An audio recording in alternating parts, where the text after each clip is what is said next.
Kapidongski TV.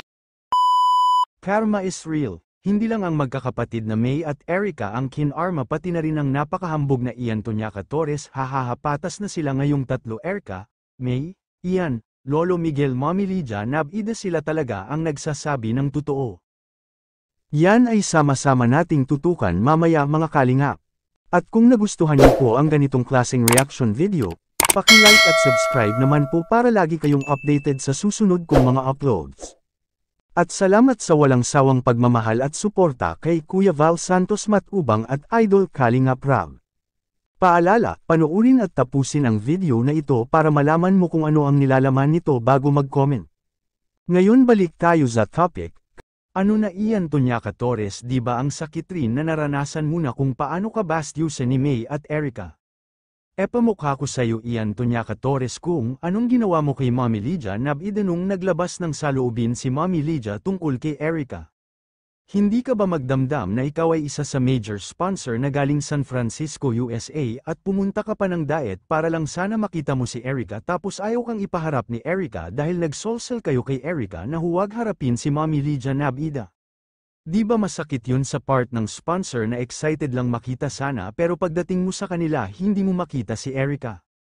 Kaya naglabas ng saloobin si Mommy Lydia. Nab-ida, pero anong ginawa ng mga e-lovers at e-defenders? Pinagtulungan nyo si Mommy Lydia. Wala naman sanang masamang ginawa sa inyo si Mommy Lydia, pero pinagpo-post ninyo at pinagpistahan ninyo sa inyong page si Mommy Lydia. At ngayon si Lolo Miguel naman ang nagsalita tungkol sa pag-uugali ng kanyang mga apo. Pero anong ginawa nyo? Katulad din sa ginawa ninyo kay Mommy Lydia, pinagtulungan ninyo si Lolo Miguel. So ngayon Ian Toñaca Torres, di ba nakarma ka rin dahil iniwan ka rin ni Erica? Di ba mas triple ang sakit ngayon ang naranasan mo sa pinaranas nyong pambabatikos kay Lolo Miguel at Mommy Lydia? Nab-ida, di ba masakit Ian Toñaca Torres? Hahahapatas na kayo ngayon. Hindi lang si Erica ang nakarma, pati na rin ikaw Ian Toñaca Torres. Maraming humingi ng tulong sa inyo pero nagbulag-bulagan lang kayo dahil nga sa walang kwentang pagsuporta nyo kay Erica. Hahaha. At higit sa lahat, mas lalo kayong kinarma sa Kalingap. Akala nyo siguro kung makukuha ninyo si Erica babagsak ang Kalingap? Yan ang malaking pagkakamali ninyo dahil malaki na ang community ng Kalingap. Marami ng mga taong nagmamahal sa kanila. Ang daming nagtangkang buwagin ng Kalingap pero mas lalo silang minahal ng marami dahil sa kanila advocacy na makatulong sa mga taong naghihirap sa buhay.